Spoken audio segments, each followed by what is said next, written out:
Assalamualaikum warahmatullahi wabarakatuh. Perkenalkan, nama saya Rafli Zidan Trias Putra dari kelas PJKRE NIM 23105100186. Saya akan menjelaskan tentang psikologi pendidikan, yaitu tentang teori pembelajaran perilaku. Jadi, pengertian teori pembelajaran perilaku behavior.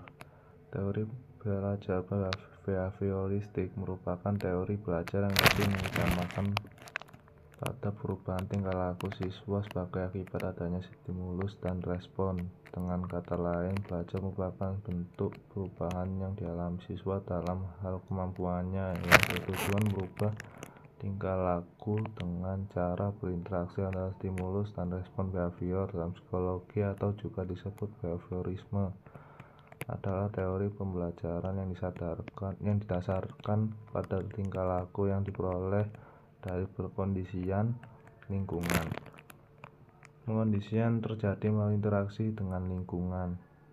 Teori ini dapat dipelajari secara sistematis dan dapat diamati dengan tidak mempertimbangkan dari seluruh keadaan mental.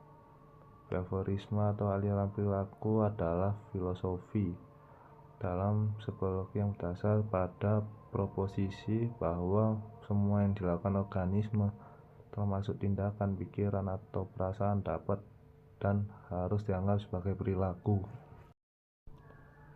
Ada 3 prinsip dari aliran perilaku. Prinsip dalam aliran behaviorisme. Yang pertama, 1. Menekankan respon terkondisi sebagai elemen atau pembangun pelaku. Kondisi adalah lingkungan eksternal yang hadir kehidupan.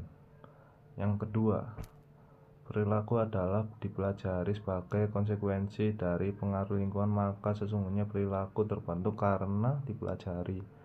Lingkungan terdiri dari pengalaman baik masa lalu dan yang baru saja, materi fisik dan sosial, lingkungan yang akan memberikan contoh, dan individu akan belajar dari semua itu.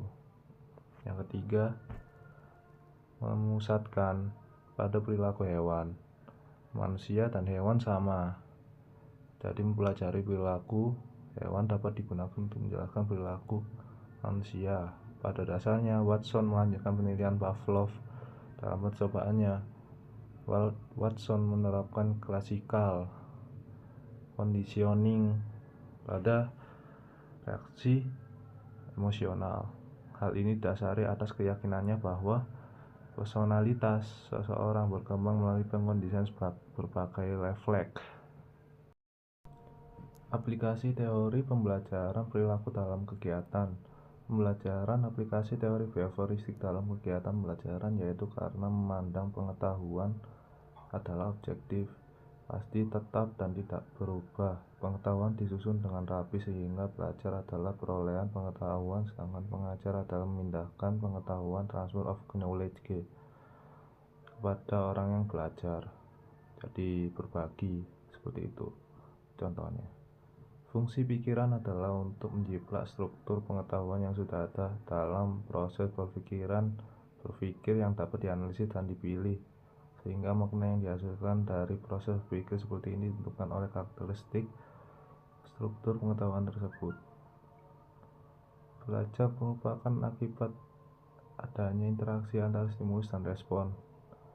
Seseorang dianggap telah belajar sesuatu jika dia dapat menunjukkan perubahan perilakunya. Menurut teori ini, dalam belajar yang penting adalah input yang berupa stimulus dan output yang berupa respon. Aliran psikologi belajar yang sangat besar pengaruhnya terhadap arah, respon,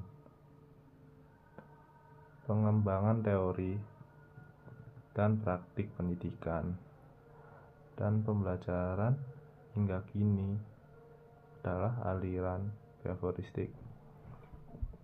Aliran ini menekankan pada terbentuknya perilaku yang tampak sebagai hasil belajar. Jadi, kesimpulannya adalah, menurut teori belajar behaviorisme, belajar didefinisikan sebagai perubahan dalam tingkah laku sebagai akibat dari interaksi antara stimulus dan respon, di mana perubahan tingkah laku tersebut tergantung pada konsekuensi. Aplikasi teori behavioristik dalam kegiatan belajar yaitu karena memandang pengetahuan adalah objektif, pasti, tetap, dan tidak berubah. Mungkin itu saja yang bisa saya sampaikan. Terima kasih yang sudah menonton. Mungkin jika kalian suka, berikan tombol like dan subscribe channel saya. Dan see you next time. Goodbye.